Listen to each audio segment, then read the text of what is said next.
Thank the gentleman, the chairman of the House Rules Committee, for yielding me the customary 30 minutes, and I'll yield myself such time as I may consume. The gentleman's recognized. Madam Speaker, you have to ask, what in the world have people been thinking today? Congress, which doesn't enjoy a high approval rating in general, the Democratic leadership and Speaker have shown such disrespect and disdain for every member on both sides of the aisle that it will be very, very difficult to repair that damage.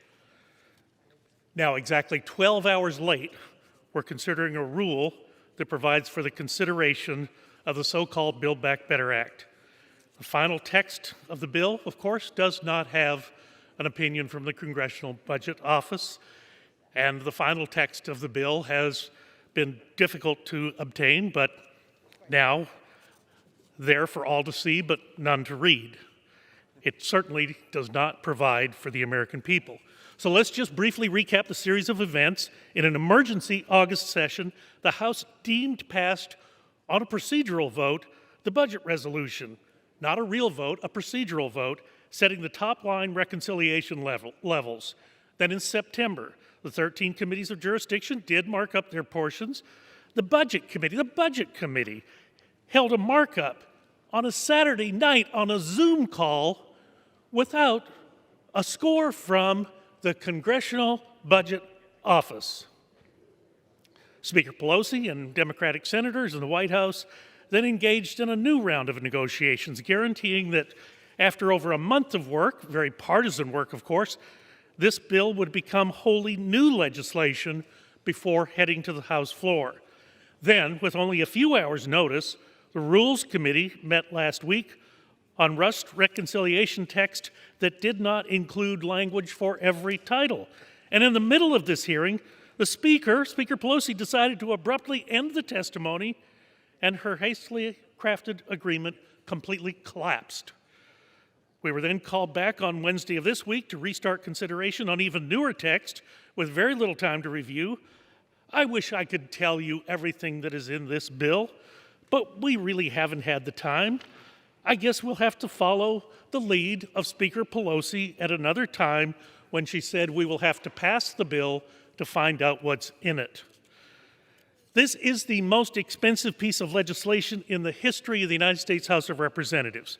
The spending in this bill is 5 times America's annual defense budget, 7 times the cost of the interstate highway system, 5 times annual Medicare spending, and more than the gross domestic products of Canada and Mexico combined. If enacted, new spending will be more than the total combined annual wages of the American people. Think about that for a minute. If you tax the American people every single dollar they earn, you still would not be paying for this bill, but Democrats seem unconcerned with this discrepancy. This bill includes a methane emissions reduction program. Methane is a pollutant if released into the atmosphere, but it's also a valuable commodity in the form of natural gas.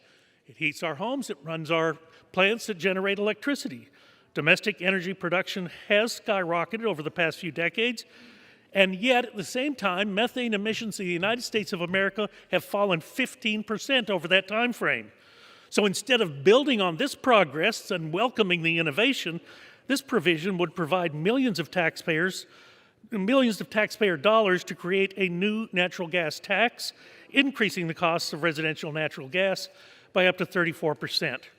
Now, during the Rules meeting, I submitted an amendment that would strike this methane language and instead provide incentives to build the infrastructure necessary to get this valuable product to consumers. Stranded gas in the Permian Basin could be shipped to major population centers in the eastern part of the state and the country, or shipped overseas, but we couldn't find the necessary money to do that in a $5 trillion bill.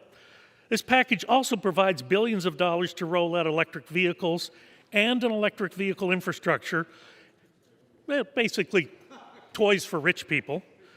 There are also subsidies for electric vehicles manufactured using union labor.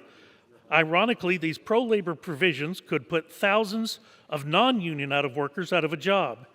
The subsidies would also breach international trade agreements. I submitted an amendment to remove this language, but it too was not considered. This bill contemplates an expensive drug pricing provision.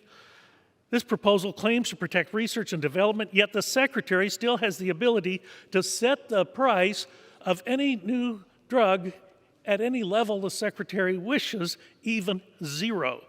And there is no judicial review of arbitrary decisions. Additionally, disagreeing with the prices set by the Secretary will result in a 95% excise tax, and under this bill, the government will be the deciding factor determining which drugs and which cures can come to market and be available to the American people. I'm specifically concerned about funding for some of the disproportionate share hospitals being cut from 100% of what is expected to be provided to 87%.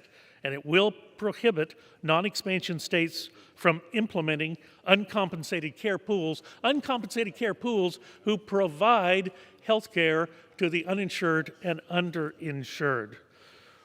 When the American Rescue Plan was signed into law, it included a vast expansion of the Affordable Care Act premium subsidies. While these subsidies were intended to be temporary, this bill will provide a cliff that people will fall off in 2025, and premiums having risen during that time, people will be left in the lurch. It's bad that this has very short-sighted, very punitive policy on some of the poorest people in the country, and it hurts the very people we should be trying to help. Additionally, the American Rescue Plan eliminated the eligible income cap for the Affordable Care Act premium subsidies, permitting those with very high incomes to qualify. And experts estimate that this will cost $34 billion over the next 2 years and incentivize businesses to stop offering group health insurance. So 190 million Americans could be in jeopardy of losing their health care coverage. Remember that one? If you like your insurance, you can keep it. I'm also concerned that during last night's Rules meeting, not one chairman or ranking member could tell me when I asked, all of these new gifts that are being given by this bill, in addition to the ACA credit, the paid time leave, paid time off, do any of these new benefits require American citizenship? Absolute silence from every chairman and ranking member, because the answer is no, these benefits will be available to people who cannot provide proof or show that they are citizens of this country. The magnitude of the changes contemplated in this reconciliation package require the full input of Congress, not just a few privileged in a secret room somewhere, like we've seen all afternoon. With that, I urge opposition to the rule, and I reserve the balance of my time. Gentleman from Massachusetts.